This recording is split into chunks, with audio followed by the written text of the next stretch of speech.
Hi, everyone. This is Norman Kochnak, and I'm actually on the far end of the screen today. I'm not sure how I just play with the screen, but in fact, Chris, I'm going to put you to the one side. There you go. I'm back in the middle. That's better. I like this. I'm going to play with this now. Now that I know I can do that, I'm going to have some fun. Because I remember pretty one of the earlier shows when we had too many people. You kept rubbing the screen. There was my little picture on the front corner. That was funny. You're rubbing the screen thinking you can, like you smudged it with some cream or something. I don't know what to do. No, I was increasing the volume. All right. Well, again, this is Norman Kochnak here. Eyes on Cricket with Norman Kochnak. Feeling very relaxed after a very subcontinental day that I've had. I'm very impressed with the position for India. I gloated yesterday about the 161 that Rohit Sharma actually hit. He's looking good yet again. I think he's some 25 not out. He looks particularly good yet again. He seems to have got his mojo going. Ravi Ashwin bowled well and got his 6 wickets. Even Akshar Patel didn't bowl too badly with his 2. And Ishant Sharma, I think he got 2 as well.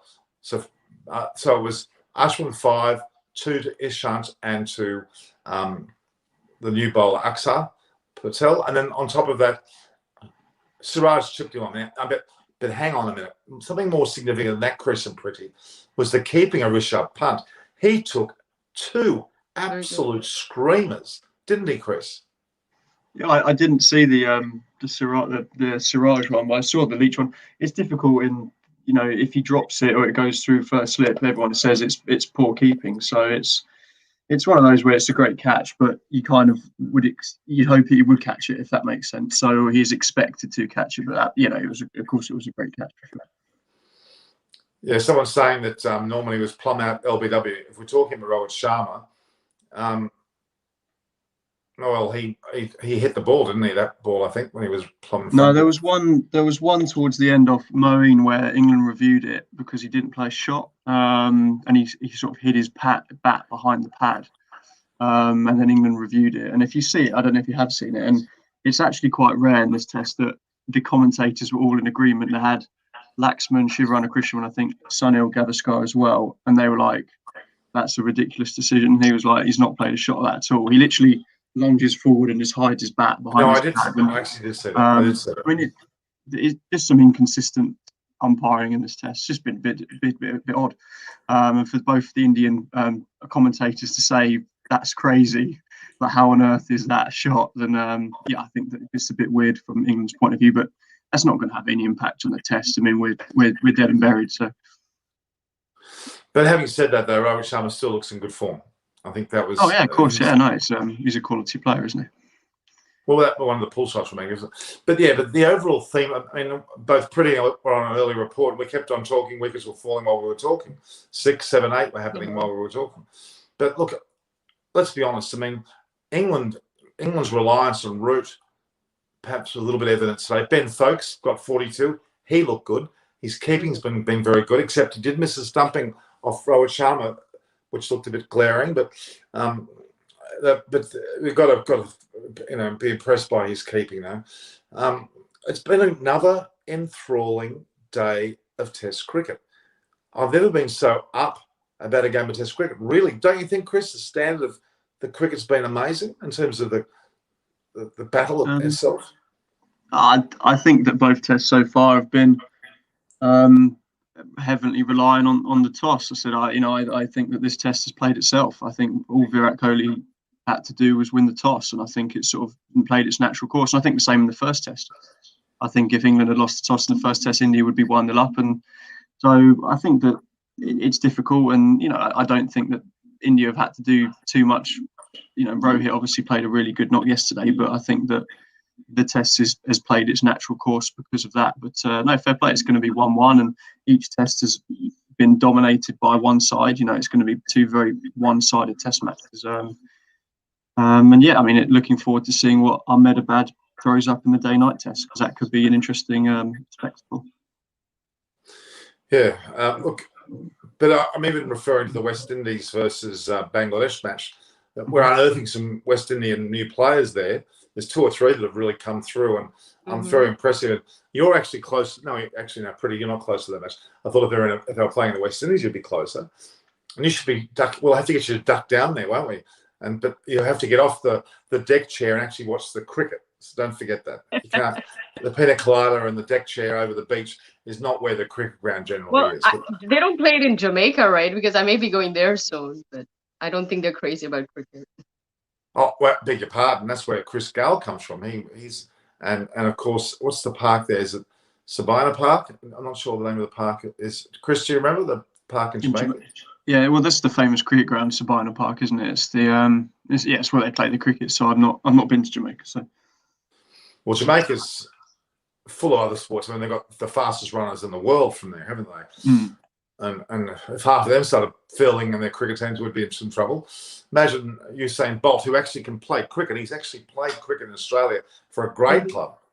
Did you know that? Usain Bolt, it was quite remarkable, and he batted really, really well. And clearly his running between wickets was without peers, because if you can run 100 metres in like 9 seconds, 22 metres, you can get there in about a second, can't you?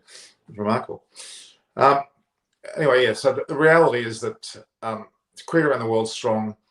I was at a Pakistani function today, and I saw they were very much buoyant about their victories over the likes of South Africa. And it's funny, it was a Pakistani group of people, but they'd all seen me on my show, which is intriguing.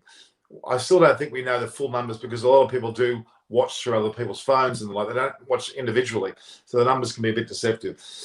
I've been watching a lot of the other broadcasts. The numbers are generally down during a test. Doesn't mean they're not watching. They still are observing in groups, especially in the subcontinent. And Banster boys is saying they actually famously varnished the pitch in Jamaica. Interesting. All right. I'm not sure what's happened to these other people. Just letting you know, everyone, we were meant to have Monty Panesar on. He was promising. He brought us actually a bit early to bring him on, and he's not here. And Adam Hollyoak's got kids to take care of. So we lost 2 people that were going to be on. Aparna, I don't know where Aparna's actually doing, while we're talking, she's doing a law degree, and she's as busy as hell, but she's bouncing between that. I can't use that excuse. I'm just going between events. I'm just going from, okay, so Monty's coming in 15 minutes. That's right. Well, we can talk our heads off next week.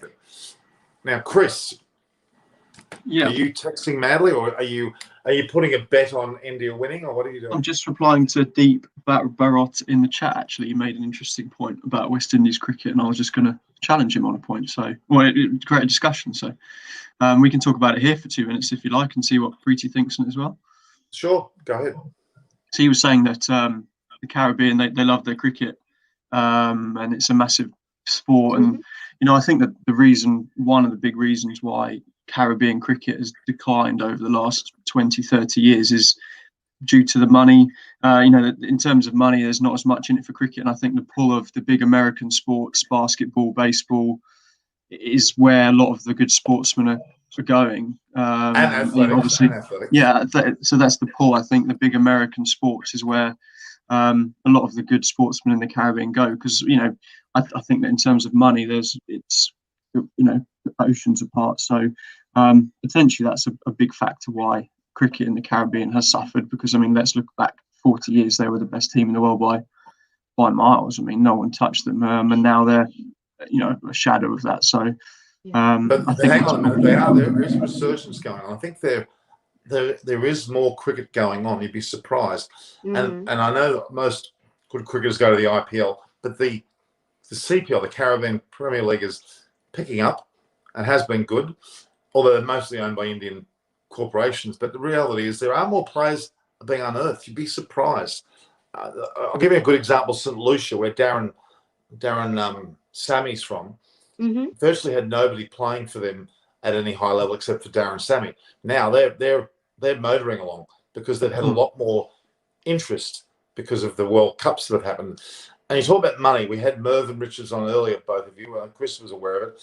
He talked about India supplying money for vaccines. You know what? I can see India starting to supply money for cricket there as well.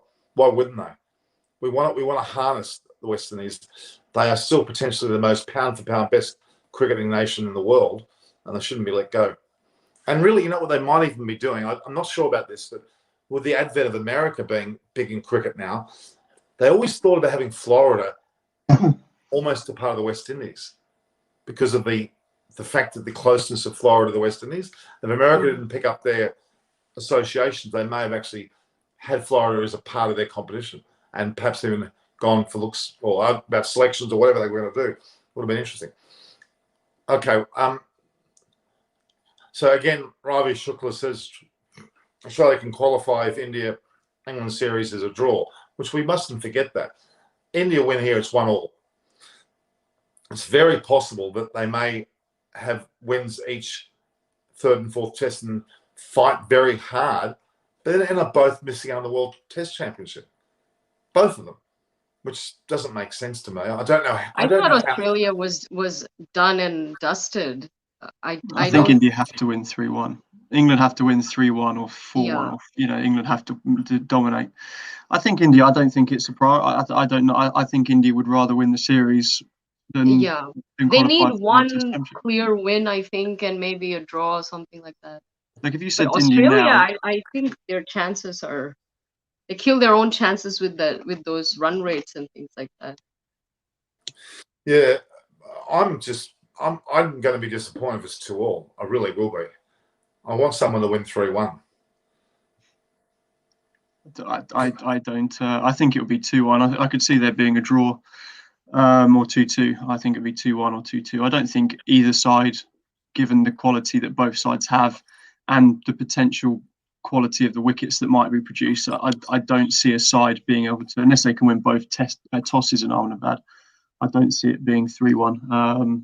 Who knows what it's going to be, but I think that India have other priorities. I think if you said to India now, you can win the World Test Championship against New Zealand, or you can win the 5-match series in England in the summer, I bet they'd much rather win the Test series against England in England than win the World Test Championship. I get your point. But then again, this World Test Championship will gain momentum as it's played and as the significance that comes through, it'll become more worthy. Look, the way that the third test is going to be, that's going to be a result. So the draw you're talking about will have to be the fourth match. There's going to be a result. Day-night, that's not going to be a draw. That is you just don't know. I mean, has there been a day-night test in India before? What will the pink ball do? Not sure. New wicket, a brand new pitch, a brand new stadium. There's so many factors that I think we're making a lot of assumptions here, and we'll see what happens. But I still think it's 3-1. India actually, there's a question here from JD. Does Pretty actually sleep? Because you seem, I'm not sure why he's saying it, because I don't sleep that much. I'm like a like a Dracula, I guess. No, I do a lot of media engagements in other time zones that are not American, which happen to usually be at night, like this 3-4 a.m. or so on. So I'm used to it, but it's not good. I need my sleep for my health and for my sanity, and especially like tomorrow I have to get up early, and we're gonna drive to Vegas, and I haven't even packed. But that sounds more like a bit of fun than an actual work trip. Am I right? No, but still, I mean, I have to get myself organized and go. And I don't want to be exhausted, I'm very impressed with you, Pretty. You've been fantastic. You look like you've just, if you look a picture, so to speak. Whereas I'm looking pretty drooped. That's why I wear this hat, so the darkness doesn't looks obvious. And Chris I'm not sure what's going on, but he's got this bizarre light always in his room. It's always this sort of smoky light. Smouldering. It's because if I open my curtains, it'll be too bright, and if I turn this light on, that's quite bright as well. So that's actually better. I would argue that's better. So if I turn it that way, then you can't, it glares. So I'm trying to just get the mood, and today it's quite a dark, depressing day in the world of cricket, so I've got to try and dim the light down. For you, maybe, not for the rest of us. We're all rejoicing here. It's a dark. Depends who you're speaking to. Exactly, I need to get that on. It's a dark day for Australia as well. The Aussies want England to win because they want to play in the World Test Championship. So Norman should be cheering the English on.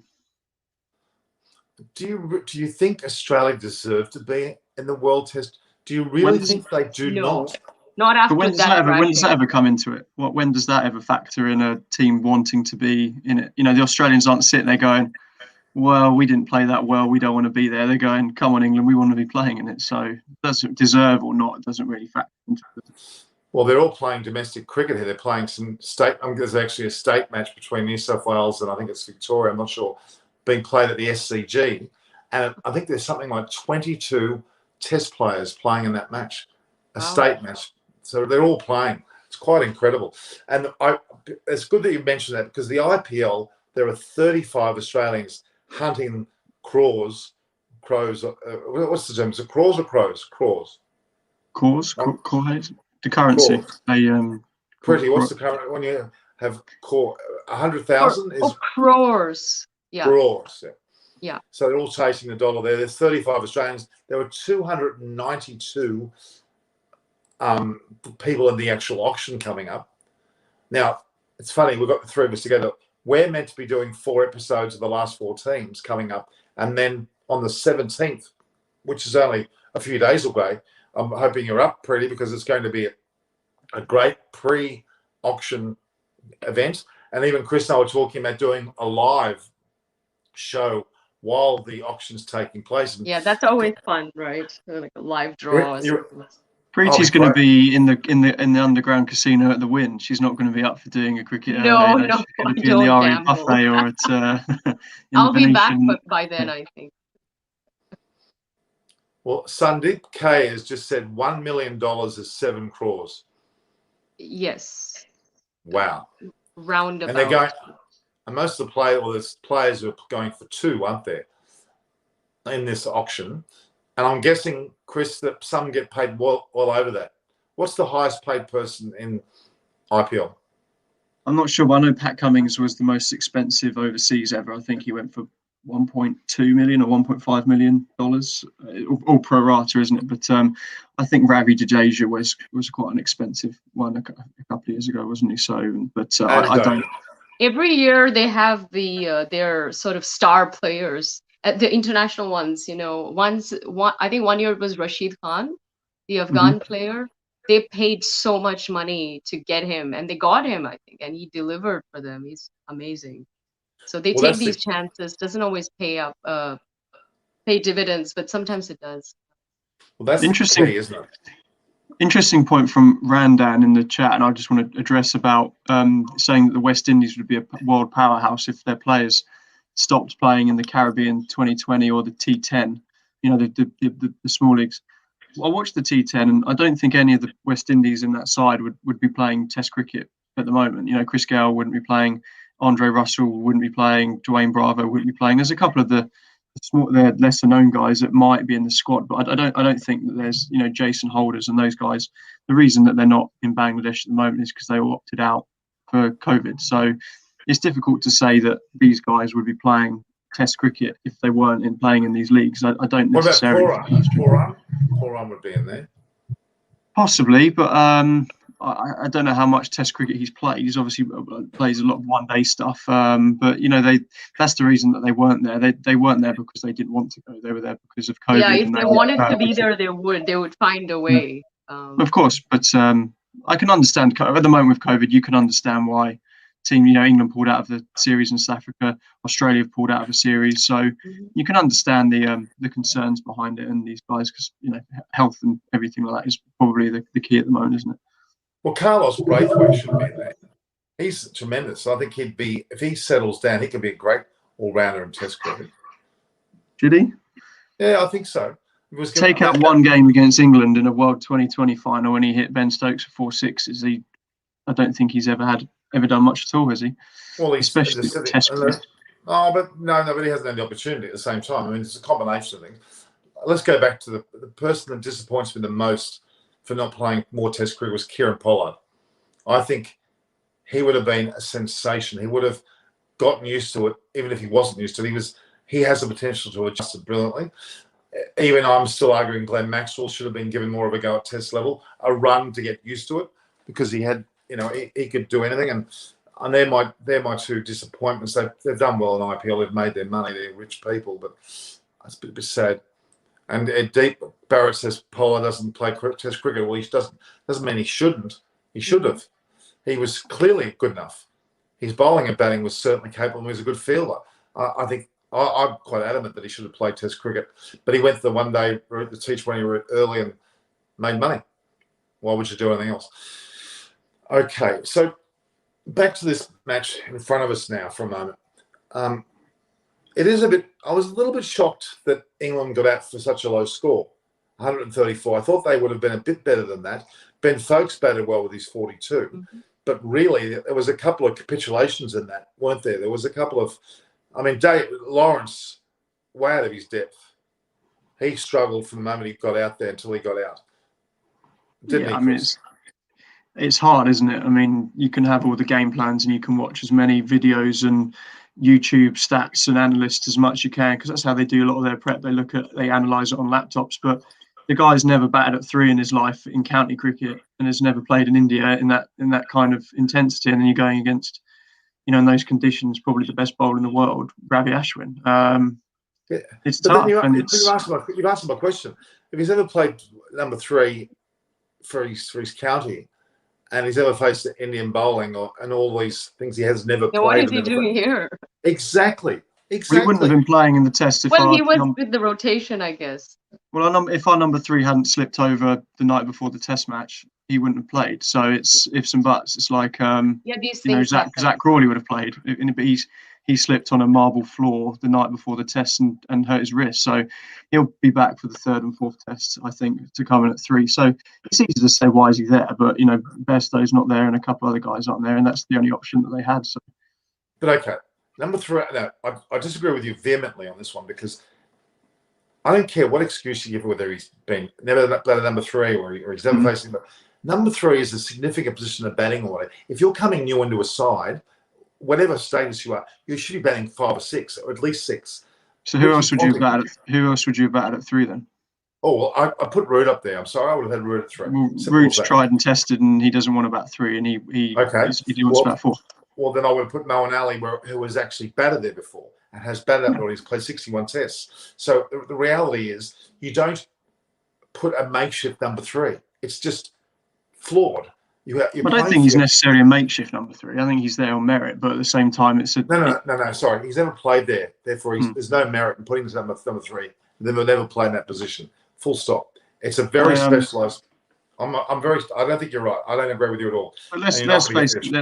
But he's not the reason why they crumbled. I mean, it's not his fault. No. You can't blame him for the score line. It's all of them as a team, right? Ravi Ashwin's made a lot of very good players look very stupid in Indian conditions. So to call out Dan Lawrence as the one, he's made pretty much every Australian, every South African, every West Indian, every but not just in India, even outside. Even in Australia, he played very well. No, you're both perfectly right. You're both perfectly right. But it doesn't discount the fact that you don't put a person at number 3 in the batting order if they've never played that position. I could be the best bowler in the world, the worst player. It doesn't matter. You're selecting someone for their country when you've got thousands of cricketers to pick, and you use the situation, they never batted there. Well, what the hell are you doing? This is fundamental flaws in selection. You do not put people out of position unless you've got no choice. COVID preventing you or something, everybody falling over as they did in Australia. You bat at number 3 who's batted there before. Sorry. I'm going to go with my high horse eventually, but I've had too many curries today, I'm afraid. Chris, is that a fair point or not? No, I get your point. The other option he said is Moeen Ali. Well, when he batted at 3 or open for England in Pakistan when Dubai or India, he was a makeshift then. They tried to fill out a gap then. So you say he's batted there before. That was 5, 6 years ago, and he's been massively out of form. He's not played any cricket, and seemed to buy his bowling as batting. It's tough. Well, as I said, our number 3 who got 280 in the summer injured himself the night before the test. It's they had to try and do something, and unfortunately, it's not paid off. Lawrence got 80, got some runs in Sri Lanka, and looked pretty good. And I'm sure he's got a long career ahead of him. But you can't, it's tough to judge him on 2 tests against Ravi Ashwin on. It's not about the individual. It's not about the individual. It's about the situation of batting someone at 3 who is number 3. Yeah, the first 3 positions need to be people that have batted there. Simple. And I look at Australian sides in the past. The best batsman batted at 3, not at 4. Such as Ian Chappell or Ricky Ponting or whomever you want to mention. The best batter was at number 3. Anyway,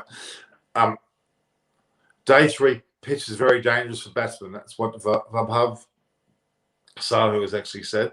I agree with him. I think it's starting to spit already. There's been quite a few balls. Heaven help them if they go 5 days, which they won't. This test match will last no more than 4. No, I'd be surprised if it lasts till lunch on day 4. I think India will bat till just after lunch tomorrow, and England will probably be bowled out tomorrow. Fair play. India deserve it. Yeah, certainly. But do you think? I actually posted a picture of Nadeem saying it was actually Axar Patel because they look exactly the same. I got caned, which I deserved to. But I like the fact that I made a mistake. It's I so like funny. it. If you put Axar and Nadeem next to each other, who would know? Jeez. I can't recollect their faces anyway, even now, so I don't really know what they look like. No, I think funny. that the Axar Patel is interesting, and I think I've seen a lot of comments today, people getting carried away with it. I think that Mr. Patel might be sat in his hotel room tonight thinking, I'm quite glad I didn't play in that first test, because I guarantee if Nadeem had played in this test, he would have taken lots of wickets as well, bowling on that. And I think that a very different wicket and Axar might not have been quite so effective in the first test. So has come to fortune. I think that he's done very well given the conditions, but it's too early to judge on one test, I think. And I think Nadeem would have bowled as well and taken wickets on this wicket as well. So he's taken his chance and he looks very good, and he's been a very good player in the IPL. I don't know if his batting is quite good enough, but at number 8, he'll do a good job. So yeah, we'll have to see how he goes in the last 2 tests, but I certainly think he's a better pick than Sundar in that slot and Nadeem overall. So okay, that's but Axar Patel was always going to be selected first. That's the way. That's the way. That's right. Yeah. But is it? And this is another bugbear. I've seen 95 different spellings of Axar, Axar, and I've seen Akhar. I'm not even sure. But I'm It's back on my shirt. Axar. I've never seen it spelled apart from Axar. So It's a very sure strange name and spelling, unusual, but yeah, Axar. It's a great name, actually. I really like it. It's like Washington Sundar. I don't know Axar what it Patel. means. A very unusual name. Does it have a meaning? I don't. Yeah, it's not one of those names that like Sundar. That's a simple name. It has a meaning. It means beautiful or pretty Does or it? something like that. Or how? So should we be calling you Sundar Upali or no? No. Well, in Hindi or Sanskrit even, one word can have so many different. There's so many words that say the same thing, right? Multiple meanings, and they all sound completely different. So you can have, Sundar is one, then there's Khubsurat, there's whatever, there's 10 other words that sort of say the same thing. So there's a question here for you, Chris. Is Archer going home after 2 tests? Was that the plan for him to go home after 2 tests? I don't think so. He's not played a lot of cricket, has he? I think that they'll stay. I think England are quite in a good spot. They've got Ollie Stone's impressed this test. I think he's looked pretty good. So I think it's interesting going forward. With the Ashes in mind, they might take a view that Broad and Anderson don't have to play in Australia, and they can maybe go with Archer and Stone or Archer and Wood and take the Aussies on with pace. And that's certainly something that England have never had the luxury of, having the luxury of those selections before. So I don't think Archer's meant to go home unless he's injured. So he was rested in Sri Lanka for that series to have his rest then with this series in mind. So yeah, I've just been given a lesson on the name Axar. Axar with an X is actually letter, and Axar, that's right, Axar AXHAR is letter, and AXAR is alphabet. I think that's the way it went. So they're very similar. It looks like there's so AXAR means letter, and AXSHAR, which is what I've seen, means alphabet. So there we go. It's obviously very close. All right, back to the game. The reality is that India Rohit Sharma, I think I put up a question about whether he's worthy of opening. My God, hasn't he proven me wrong in this test match?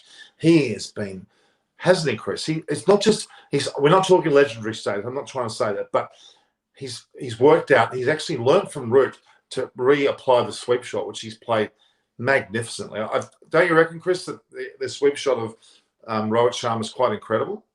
Yeah, I mean, I think that we got carried away after the first test. I mean, he didn't really get to face the spin much in the first test, did he? Archer got him out before the spinners came on in the first innings, and then he got a pretty unplayable ball from Leach. So everyone jumping on the bandwagon saying, he shouldn't be there, he's out of form.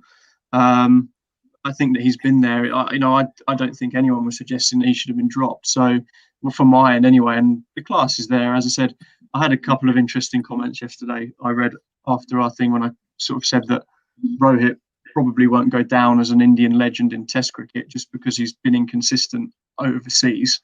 No, But that's true. in terms of his status as a white ball cricketer, he's going to be one of the best ever, without a doubt. He's a quality player.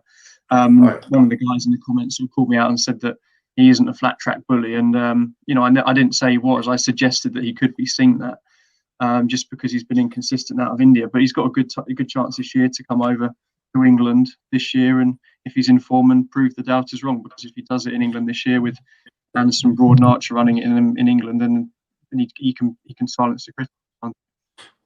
Well, welcoming Aparna Saini, she has come out of another university degree. She's finished about 17 in the last week. How much you've gone from law to architecture to, I don't know what. How are you, Aparna? We can't hear you. Your volume's not there. Try again.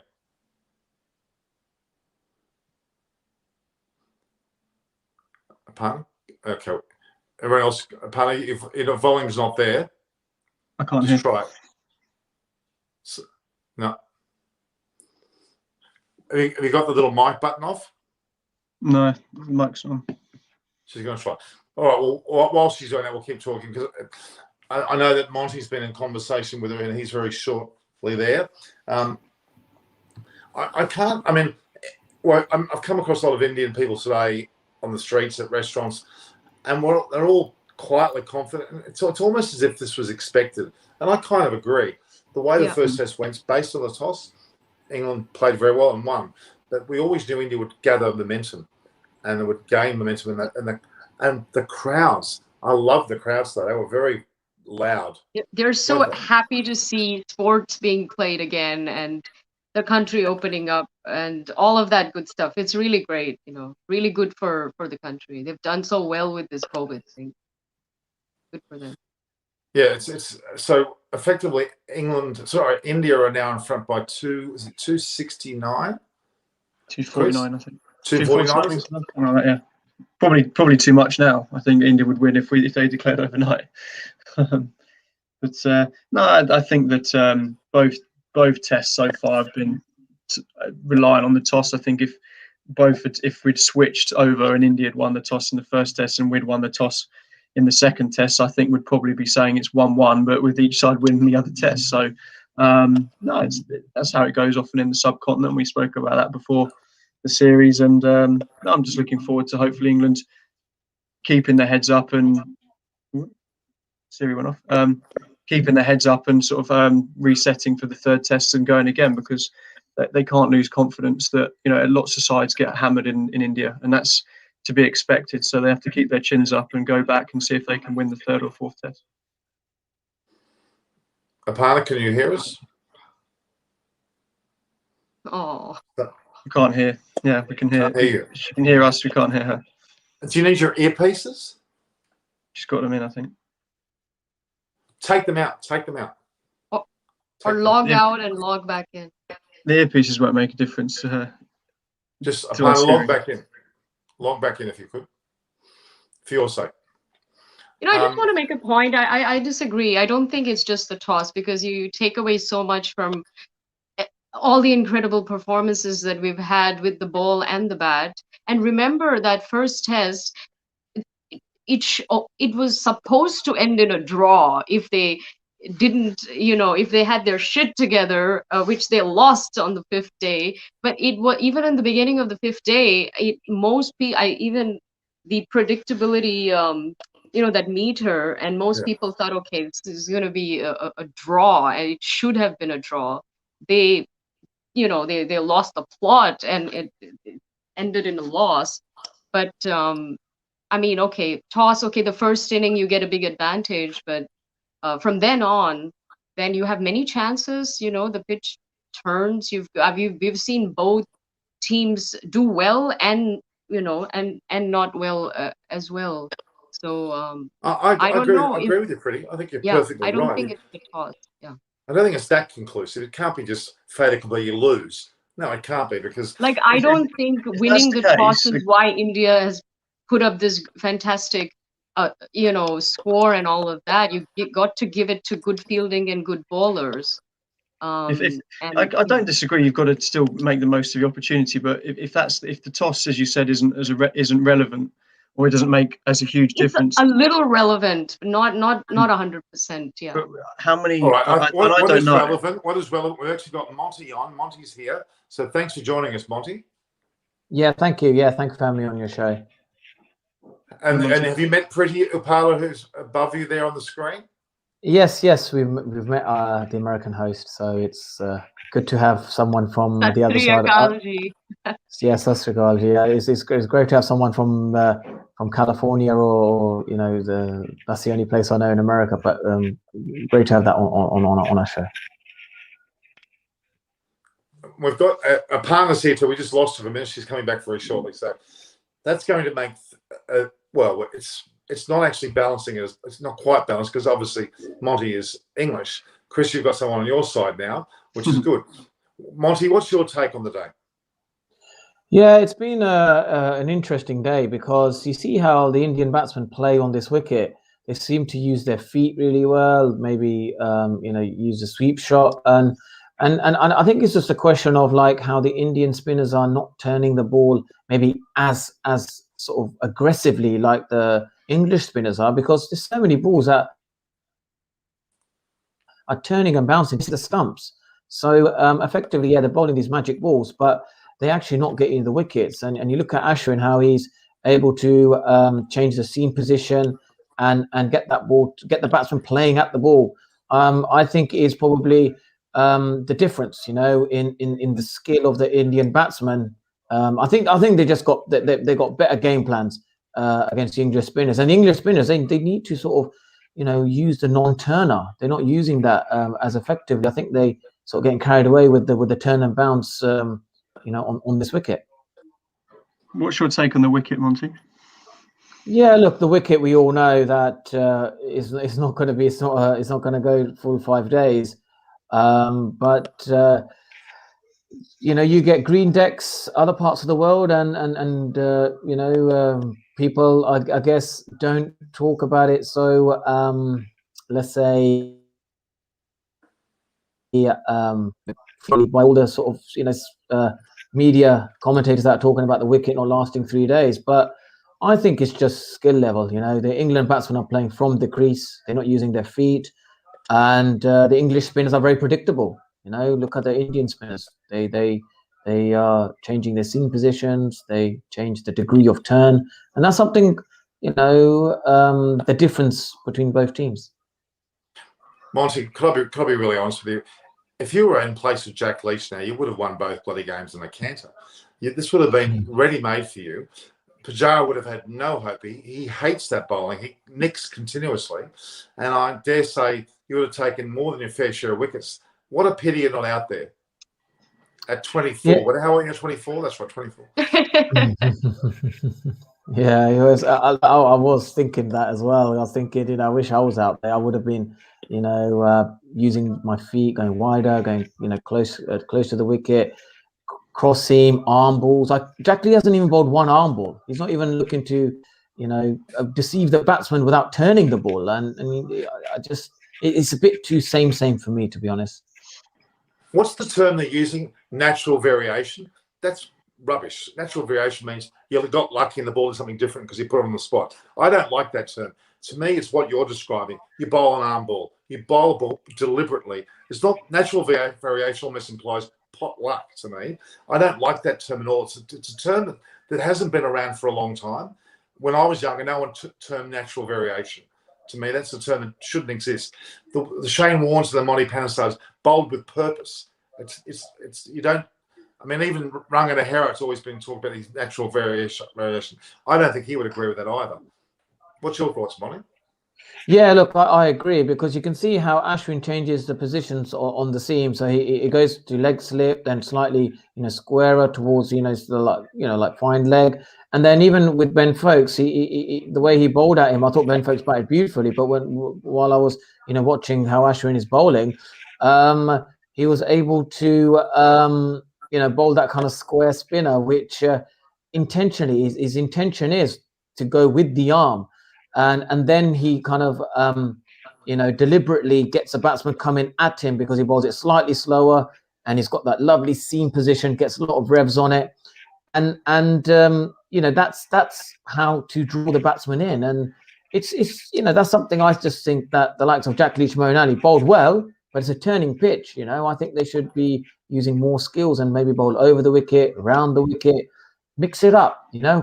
Halfway go over the wicket, halfway go around. And I just think Joe Root, when he came on to bowl, you can see that he wanted a bit more, the body language, impose yourself on. I just don't think the English spinners are a bit timid in their body language. They're expecting, the ball, the wicket to get them the wickets rather than them imposing themselves, onto the batsman. Absolutely right. Monty, have you got a spin academy anywhere in the world? Have you got one of your own?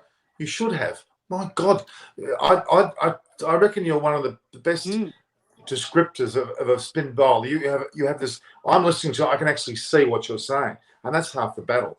Not many people can do that, and you know exactly what you're talking about. For God's sake, why aren't you bloody playing? I'm getting sick of having you commentary. I want you on the bloody field, for God's sake. Let me have a talk to Chris Silverwood. Yeah. I need a county team to, I may just, I probably will, ask or email, a few of the county coaches and see if someone gives me an opportunity to play again.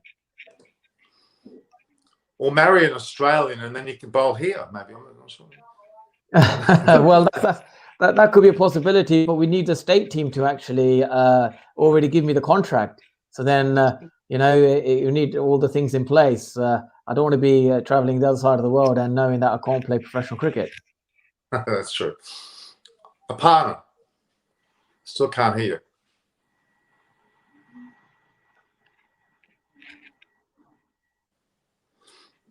A partner, your volume, I'm not sure what your volume is doing. So odd. I'm not sure because she's normally very good with the IT, so it must be. Is your volume? Is it a matter of your earpieces or what? Because we can't hear what you're saying. It shows as mute, so you're going on mute. Now it's on, not mute. That's right. In fact, I might do something very innovative. I might actually ring a partner and she can talk through my phone. That's going to be clever, I think. That's not a bad way to go. So, partner, I'm going to ring you. I'm going to do something state of the art. I'm going to ring you now. Answer your phone. Or was it the phone in front of you? Monty, Preeti and I were discussing before you came on. How important in India do you think the toss is generally? Well, it's quite evident, I don't think I don't think you have to be a cricket expert to know that if you win the toss, you tend to win the game first. So there's a huge call on India. They were very brave, to be honest, because if England won the toss, I think India probably be in a similar position. When was the last time? And I've got a question for the viewers because I have no clue on this. When was the last time a side in India won the toss and didn't bat? Well, that's a great question, which I probably don't know the answer to. Yeah, and if that's the case, if it's 20 years, and that indicates how important it is. I mean, in England, I think you'd probably see it as a 50-50 or 60-40 split, probably less so in Australia. But I mean, as I said, it's an interesting discussion, isn't it? But I think Monty is right. I think that India were brave in producing a result wicket because England showed that they can win. The spinners can win a test match if needed. And how would have India gone if England had put 330 on the board in the first innings? It might have been very different. But, who knows? It's a good series. It's going to be a good 30. Yeah. All right. Aparna, you can talk and I'll get the phone to the... Yeah. Nice photo, Norman. We can hear you. I guess when Norman said that you should marry an Australian, actually he was proposing on Valentine's Day, Monty. So he didn't accept this offer. Oh, well, I haven't received any roses from both of you. So what's going Aw. on? I have them right here. But Yeah, they're but not I for have you. not. I didn't even get an emoji. Like that's free. That's not even. That doesn't take any effort. Let's remind all our viewers that today is Valentine's Day, and I mean, Neither did some people Apala or Pretty send me a Valentine's emoji. Now that doesn't even cost you anything. And Norman, where's yours? You could have sent me a rose as well. Monty, your rose is in the mail. It should be there very soon. Did you want it physically, or I'll send you one as we speak, for God's sake. No, you don't have to send me. Just a picture's be fine. Apart, ask a question away. Come on, speak. What? Say, ask a question. What? Would you marry me? Yeah. Hang on. Are you proposing to Monty? Was it? No, that's what you were doing. Now talk about cricket, for God's sake. You say yes. I know. Now, Monty, please. He's so beautiful. Look at him. Yeah. All right, Okay. Yeah. ask a question. Ask a question. Yeah. All right. Well, what do you think is has India got this? Yeah. Look. Yeah. Look. India's going to probably win at some stage. We all know that. But I think it's the skill of the English batsmen. You know, they can't on a turning pitch. That turning and bouncing has a bit of pace on it. They don't have the skill. These English batsmen don't have the skill to play on these wickets, and the spinners as well. They're so predictable. You know, look at the Indian bowlers. You know, they're changing the seam positions. Why aren't the English batsmen using their feet? Why are they playing from the crease? So as much as people saying, "Oh, this is a turner and it's going to finish in day 3," I think the skill between both teams has been exposed when Joe Root gets out really early. That's true. Absolutely true. I still believe the reliance on Root has been quite notable today.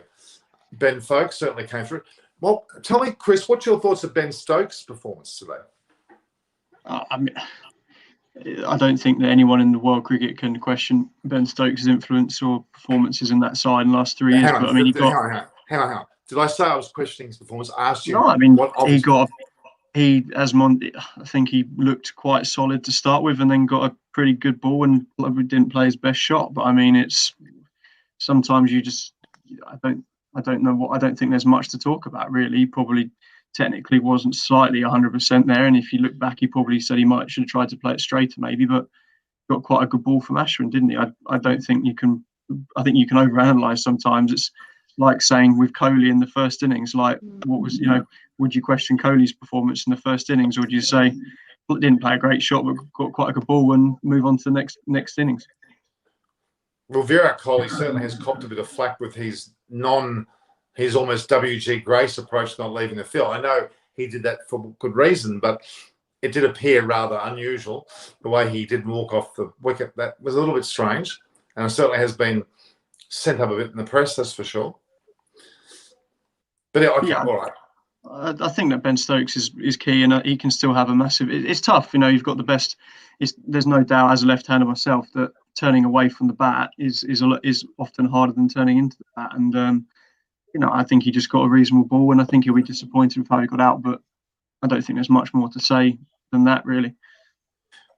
Monty, what about the keeping of firstly Ben Folkes and even the keeping of Rishabh Pant today? What's your thoughts on those two? Yeah, it's not very often you have two keepers who keep outstanding on both on these kind of pitches. Both Rishabh Pant and Ben Stokes have been brilliant, apart from Ben Folkes is sort of missed-stumping. But I think they were brilliant catches, and something that I remember Jack Russell saying that if we're not talking about the keeper and it's not being noticed, it shows he's done a great job. So both of them have been brilliant, and it's something that I think should be talked about more, especially on these kind of wickets, it's difficult. It's not easy, to take catches from the seamers and the spinners, and both of them have done brilliantly well. In your day, sorry, Pretty, did you want to say that? No. Go ahead. I mean, I was going to say about when in your day, Monty, the keepers was it Alex Stewart was the keeper at your state? Yeah, Alex Stewart. He was a brilliant keeper. Stewart. Yeah, but I had James Foster. You know, he was so good at Essex, and he you know, I played with Ben Stokes at Essex. You know, he was very similar mold. You know, of James Foster style of keeping, and he was brilliant. He obviously went to Surrey because they thought, you know, he will have a future with England. But you know, he learned a lot from James Foster. I used to bowl at him a lot, and he used to he used to say to me, "Because Monty, my keeping is really improving, you know, because some balls skid on, some balls go really quickly, others turn and bounce really big, and you have such a variation in trajectory that is helping my bowling." Keeping, and so yeah, like he was, you know, he had a great attitude for cricket, and it's good to see he's playing for England. It certainly was. Moeen Ali, how do you think he went today? Or more so yesterday? Yeah, he's been back after 2.5 years. I think it's strange, isn't it? In a way, you wish that he didn't bowl that great ball to Virat Kohli. It put so much pressure on him to think, wow, he's producing these magic deliveries. He's going to roll through them. But he hasn't played for 2.5 years. And there's been times where Moeen Ali has, you know, questioned when his form wasn't down over the last 18 months. You know, the media or the fans get on, you know, blame him, the first player to blame him. Oh, it's Moeen Ali's fault we've lost this game or that. So he's got a little bit of a chip on his shoulder about how people have reacted to him. And so his confidence isn't going to be as high, you know, as we expect it to. But, you know, it's, again, today, new ball short to Rohit Sharma, goes for 4. You know, it's just, you know, it's that first ball, you've got to make sure you get on top of the batsman. And, you know, could have changed things. Yeah, things could have changed if you got that stumping. But overall, it's just, I just don't think, you know, I think you expect a lot from Moeen Ali, and he hasn't, let's be fair on him. He hasn't played for 2.5 years. He's done really well. You know, it's a little bit predictable if you ask me. No, it's a fair point. There's so many different intriguing points that I'm thinking of with you on air, Monty. You've provoked so much thought, because I look at you and think you should be there. 2, you should be the bowling coach for these guys because you can impart great knowledge. I don't know, do you have much time with the Moeen Alis or Jack Leaches in the county arena leading into this test series? Well, it's difficult. Yeah, as and when I go to test matches, I get a chance to speak to them and maybe tell, you know, my sort of, you know, tips and advice about what to do, you know, on these pitches against, you know, certain batsmen.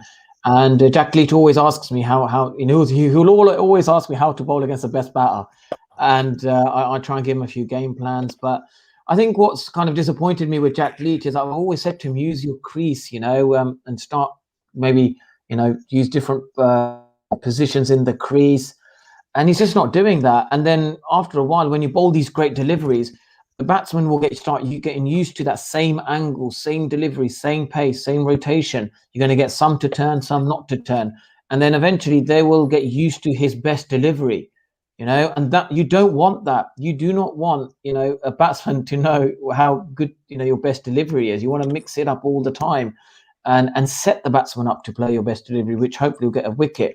So I think that's what, you know, he needs to sort of understand. But, you know, he's not that type of character. He's not the same as me, which I would impose myself on people. You know, I'm very aggressive when I want to, when the team tells me to be aggressive, and but he's not. I think he relies on Joe Root and the other teammates to provide that theatre around the bat.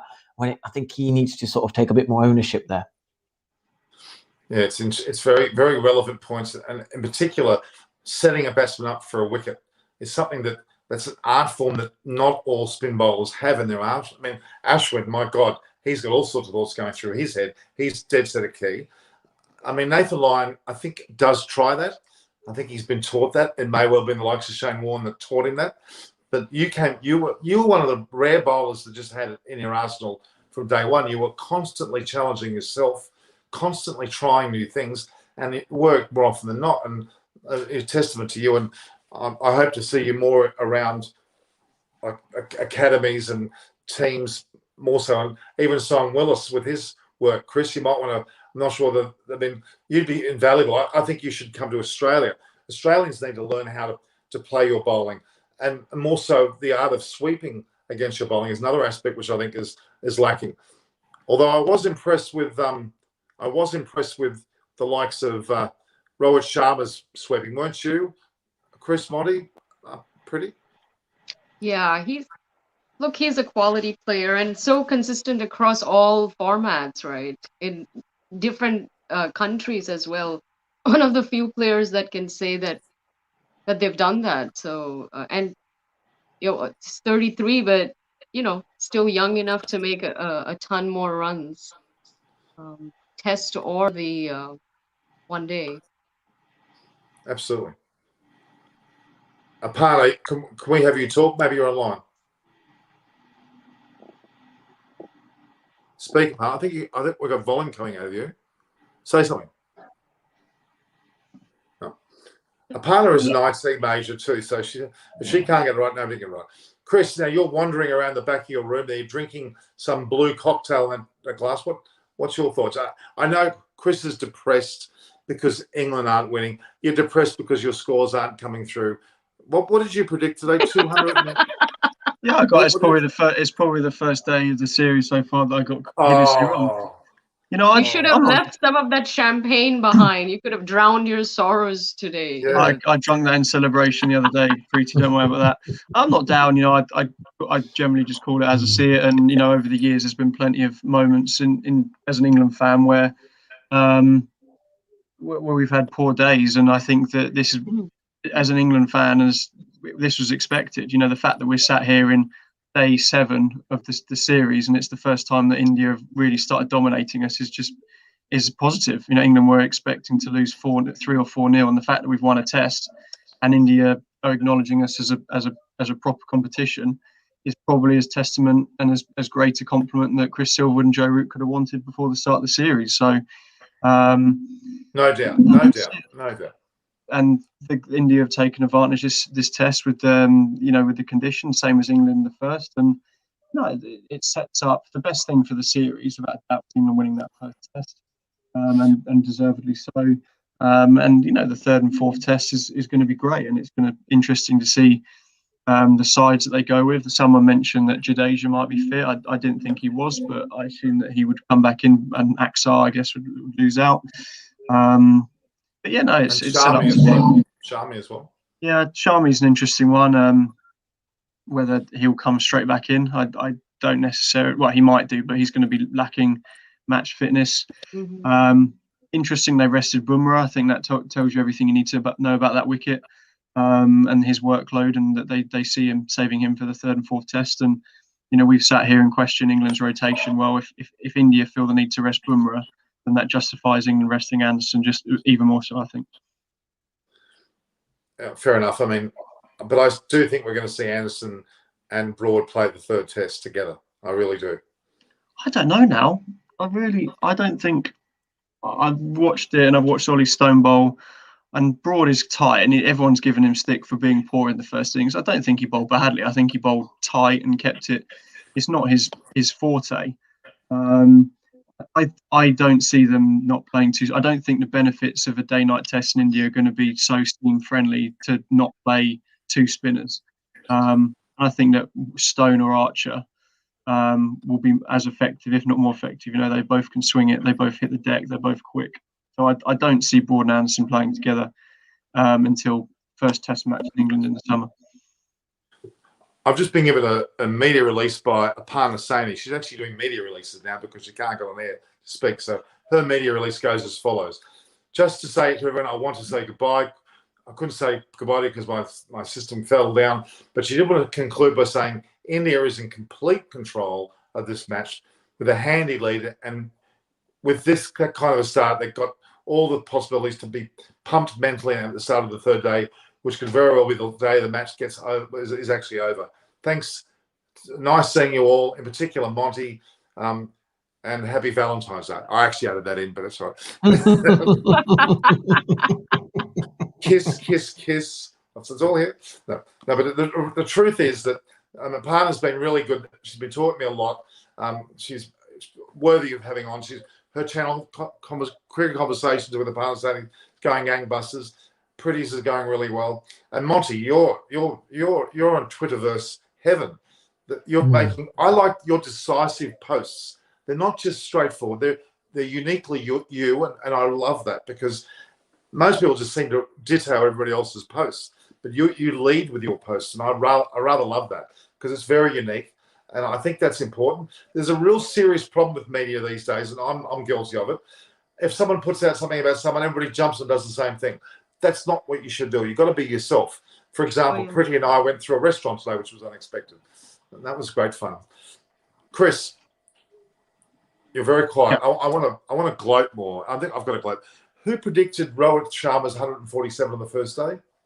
Well, as I said to you on the first day, Norman, and Monty will back me up here, it's very easy to predict that a batsman who should be getting 100 just gets 100. It's like saying Virat Kohli will get 100. But hang on, but you laughed. Of course he's going to get 100. That's so. Hey, all the great players should be getting hundreds, do they? They don't, you know. Well, they do more often than not. They don't. Now, I've got that replay, that minute and 3 seconds, Monty. It's very specific. Number. Your head just went. It was complete laughter. I think that very well. I think it's a big day for Virat Kohli tomorrow. I think that he's not under pressure for his slot or for the captaincy at all, but hasn't had the influence on the series so far. And you know he's going to go in on a bit of a sandpit tomorrow, and going to have to face Moeen and Leach. And you know if he gets another low score, I think that he'll be feeling. I think he's a sort of captain that wants to lead from the front, and I think that so far he hasn't done that. So. I think it's a big day for him if he can get some runs. I know he got 60 on the first test, but in a losing cause, I don't think you'll see that as a positive influence on the series. So I think that he'll want to go out and get some runs tomorrow and make a statement on the game. I did notice when they were 1 for 50 odd when they went off the field, Pujara and Rohit Sharma, Kohli came onto the field with his batting gloves and pads and was out there practicing. And he was very keen to be out there. I know that much. Did you see that? Yeah, I'm not sure. By the way, this is an ICC rule, and I disagree with it. And I'd say the same if it was England as well.